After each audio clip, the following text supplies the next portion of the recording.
Bonjour. Ouais. Ezali, ouais, ngai Nicolas ndeko na bino. Nayoki mikolo bato s'inquiéter trop. Biso ba misusu s'inquiéter trop na sujet ya eloko toliaka mikolo nyonso to banda oliango banda presque tobotama banda tobotama toliaka ba mikate, toliaka ba mapa et puis ba pâtes, ba macaroni tobengaka. Et puis, voilà, na basemulo toliaka lelo, sous toutes ses formes. Et juste pour information, na calmé, neti ngai nazali, nakoli, hein, dirais-je, nakoli nakoli oyo abengaka nakoli ya fufu. Donc, na pena badi, nakoli na yango. Donc, bon, c'est pas... Au moins, vraiment, ce qui mettre en cause, que les foufou mettre en cause réellement santé langai. Bon, là, au moins, ils en ont pris terre, au Colongola. Mais sinon, na koli vraiment foufou, puisque papa n'a besoin d'avoir une machine à foufou, misato. Donc, mon machine à foufou, il y a des bosso électriques. Dans Banza Congo, ils avaient papa n'a besoin, na 75. Et puis mususu ezalaka na wige na bembangangu et puis mususu mususu ezalaki na deux yaki na mbanza Congo avant moko ya na Luanda ya bane wana. Donc na ndako na biso basaki ya fufu ebele ya koteka te ya kolia. Donc côté badi so na ye na ndako beta pe na semoule so lambi surtout bien na osepela makasi. Oui, en fait, bref, sujet qui aurait été collé à foufou neti modéroté. Sujet plutôt c'est molto liaka namoni ba vidéo bosali bonamoni bo manifester inquiétude. À vrai dire, donc simplement pour nous rassurer bino. Bozana bino vraiment inquiétude dépassée, disons. Bozana inquiétude mais raisonnable. Pourquoi on a dit bongo? Parce que bon, inquiétude est mieux basée na bossa l'expérience à ce moment mai et que na fond vous obtenir pâte compact, pâte compact homogène, disons pâte compact et puis élastique. Donc c'est moi ça la mara na bleu car ça la farine. Mais ce que bleu il y a ces moules et ça un peu plus ben bleu dur. Ouais, farine ya map bleu normal, monsieur va bien en bleu dur. Donc nous sera bleu. Bleu on a quatre deux éléments na quatre ya noyau nango. Ben élément na mibale va bien ango amidon na gluten. Donc amidon yango et c'est permettra que pâte et vimba. Amidon. Ce que gluten yango ezanini et permettra que pâte ezala élastique. Donc gluten, ce que l'on dit étymologie, il y a terme gluten, au moins on a bien un col.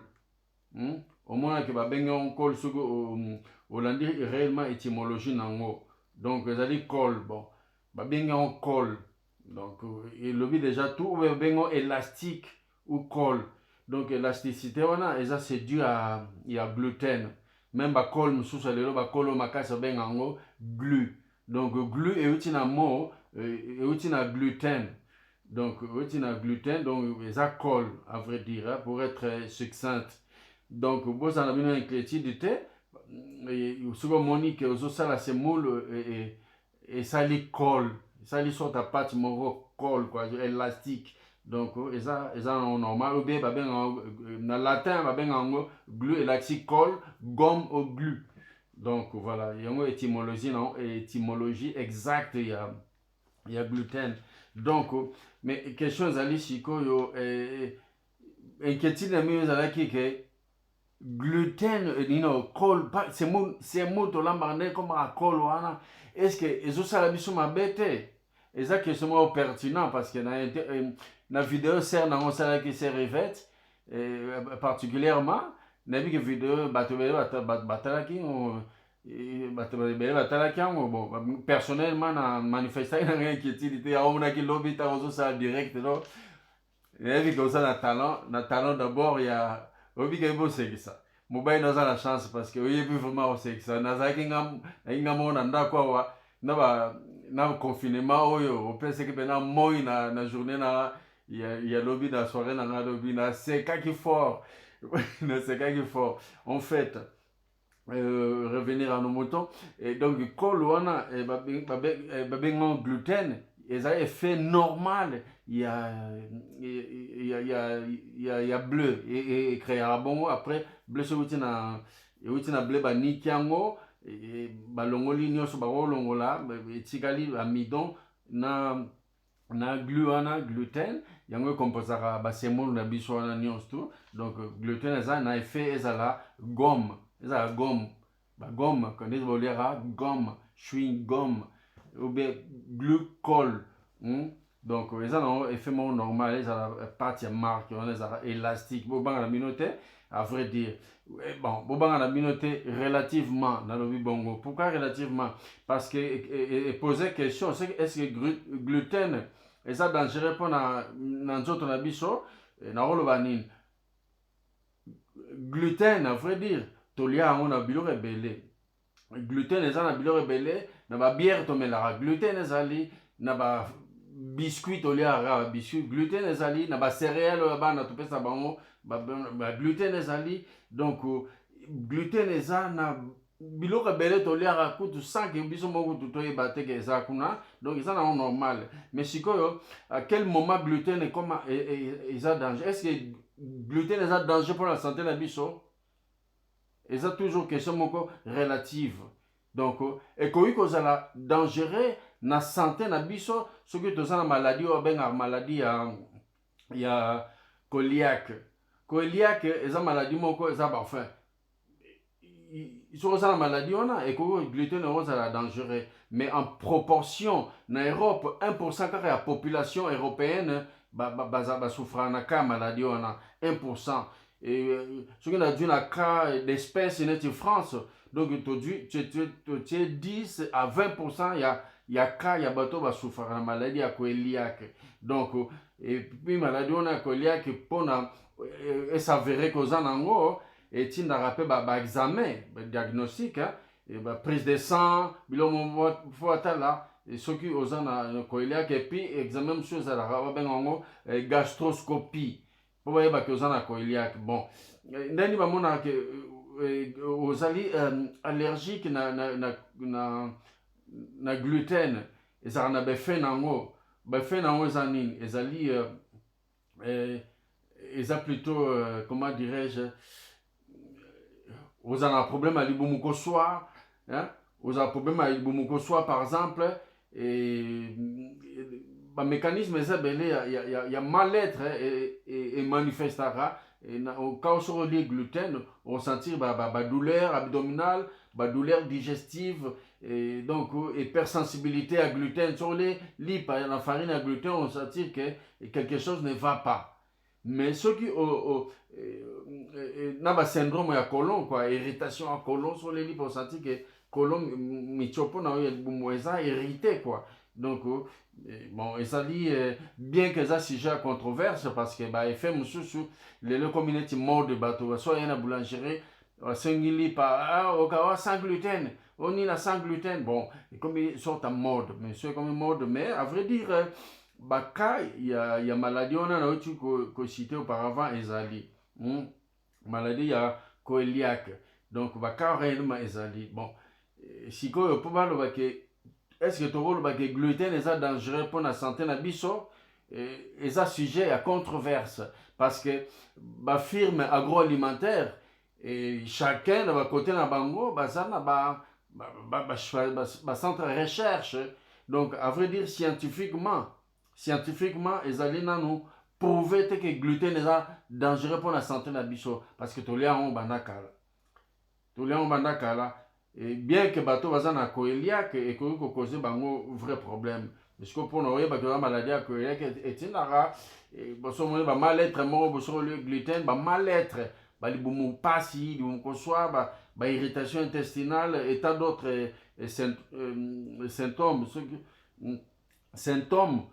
ce que remarquer en moi ce que les lit pas ou bien c'est moule ceci dit faut s'inquiéter au monde médecin généraliste à ça l'examen pour ceux qui ont la maladie à coliaque ou pas et puis sous carapé sous dans examen un peu plus profond car il y a gastro on appelle gastro-entérologue biloma on a à ça examen approfondi. Donc à vrai dire on peut pas affirmer que gluten au tolère na semoule tango nyoso ponga na lea ma semoule nalia semoule nga pati te mais semoule pe na fufu pona kola na badi bon ça qui était la minorité à vrai dire réellement na gluten bon ça qui était la minorité réellement bon le gars les a sujet à controverse ce que mon inquiétude na santé bon c'est vrai que ça sujet à inquiétude faut mon médecin traitant alors bah que non aux allergique na gluten parce que basali sur rien na nini atuna ba obe ba comment miticuler sur ce produit na magasin ta so gluten ezate ezarande mona ba to bazar allergique na nguba obe ba allergique na biloko belega to lia ka so atali comment otala asingu bezali so ngu bezali so monika ka ngu composant ngu bezali bien na so mbate o na oliate mam so allergique na café café va allergie na chocolat pamba. Je vous dis soit les chocolat au l'hôpital et puis ça va intervenir rapidement à coquille ko va causer et ko boma épais quoi pour allergie et boma parce que nous autres réagir. Donc ça et là mon quoi à vrai dire les anango to lui en banda to botama na ba mikate na ba to lui en banda karane to koli boto to koli na biso na gluten eza eloko ya sikate. Donc eza na sujet ya bon eza sujet na bi internet et véhicule d'information belé et que certaines expériences il y a laboratoire ça me rappelle tant dans la classe bah certain nombre d'expériences ezali dans ma vie na biso quotidien so au sali yango une expérience scientifique babilo rebele to liaka au monde étrange na ba réaction naturelle ba réaction naturelle ba combinaison ya boye na boye epesaka boye na boye epesaka boye donc ça nango tout à fait normal bon néanmoins on reste sous réserve ya nini réserve à le baquet ceux qui par exemple côté santé ceux qui les lit pas ou bien on lit à ces mots et ceux qui ba bumu ko soit ba irritation na ni bumu ou bien lit pas donc tsaka na bilo liaka ko tchape kana biloko lia soki na nini wana ekope ko jouer rôle na ko influencer point de vue na yo parce que o ba benga ba piste psychomatique et puis ils ont envisagé mais psychomatique donc effet nocebo et ça peut une sorte d'effet nocebo neti alimamo biloko va présenter sous forme ya na négativité net ba kwanga bo ba présenter na sous forme ya négativité be kwanga moni pe wane te non ya sole salinga pe boy mais on ça va faire mon psychosomatique ya et ko influencer jugement na yo ou bien moni pe net moni lo ko ba ebisaki yo mais en vrai msolia no kwanga bana kala mona no te mais tellement ba focaliser yango mona bena ya ona mona boy mona boy donc bimara no ki donc ça tout à fait normal et ça normal quoi donc c'est là spécialiste donc est-ce que tu veux lancer régime moko sans que totika gluten qu'on y a gluten si que sur lancer régime que tiki gluten eza mabe pourquoi eza mabe yo moko se mettre dans un régime sans gluten pourquoi parce que msusu ozana maladie ya coélique si que sur tiki gluten oyeba ndenge nini oh, c'est important. Au monde, on a nos médecins à diagnostiquer coélique. Comme ça, on sait cause à effet. Mais si on est médecin, on se décide au cas de gluten, ou même si on a une bombe maladie, on s'en a déjà. Ou cause à traiter ou bien suivi, quoi, pas médecin. Donc, quatre régime. Bon, on a relé sur ces mots comme ça, régime sans gluten. Sur les pépato, les pépato gluten. Ba couscous, on les pépato gluten dans ba couscous. Puisque procéder à fabrication nango et que ça n'a.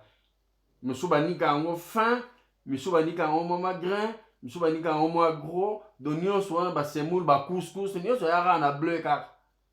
Donc et ça va bilon motolia la mission banaka là, à vrai dire ça sujet à controverse. Donc et c'est pas et ça prouvé scientifiquement que semoule wana toliaka epesaka biso malade te soki ekomi kopesa baeffet libumu kozwa babiloko wana nde faut se soucier au consulter médecin. Alors à partir wana médecin ye moko nde akosala nini akoki diagnostiquer yo soki oza na maladie wana ya intolérance ya gluten oyo babengi coelique. Bon donc conseil nini tokoki koappliquer mpona baproduit transformé. Donc bon biloko mosusu bon de temps en temps bafarine ezali oyo batravaille de manière naturelle parce que bafarine ebele toliaka lelo ezali mpe bafarine industrie quoi. Loko ya industrie ekota na makambo oyo biloko olia na mokili mobimba bafirme ezali bamonsanto banani ekoma neti concurrence banani bakosala humanité badamage nini bokolia.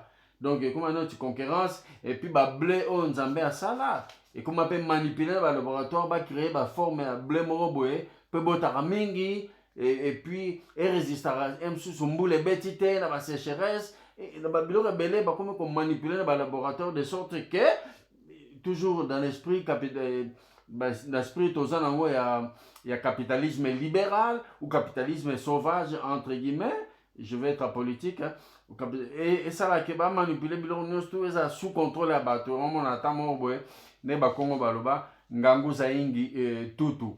Donc mayele so eleki mingi bokoma ti bampuku bokwela motambo na bino moko lelo tokomi na époque ya coronavirus toyebi nini te eza na nsima epuis ndenge nini tokomi awa lelo toza confiné na miniti oyo tozali. Donc voilà ezali kaka nasali document oyo mpona yebisa bino soki oza na maladie ya coelique te okoki kolia continue kolia semoule non normal. Mais soki osanti baeffet ya libumu kozwa bairritation ya mitiopo ya biloko moko ndenge soki olie lipa ou bien semoule ou bien babiscuit eza sujet ya kosinquiéter mona médecin traitant akoka diagnostiquer peut-être oza maladie ya coelique. Comme ça okoki kokota na régime moko sans nini gluten parce que bazali ke soki maladie oyo ezali important parce que baintolérance mosusu ekoki kokumba yo mpe na bacertain soki oza na baintolérance bien sûr ekoki kokumba mpe mosusu bacancer ya colon babiloko ebele eyaka nsima maladie coelique. Mais soki oza no diagnostiqué na intolérance wana te ceci dit olia na yo gluten comme normal nde bato bazali na allergie neti ya pollen ya saison bamisusu moi ebimi tokomi na ntango ya moi bakoma allergique na nini bakomi kotia bakisi na bazolo bakomi komela bakisi anti-histaminique parce que bamela misusu bamelaka na bango yango te la vie continue comme si rien n'était. Donc c'est des choses tout à fait normales. Il y en a qui manifestent ils appellent le coronavirus. Donc bamisusu bazali aza nango mais manifeste te mais bamisusu azongo kaka epesi baproblème. Donc voilà yango kaka ndenge nalobaki ebele bosankiete na bino te semoule na banini bagluten oyo babengi col ou babengi gomme.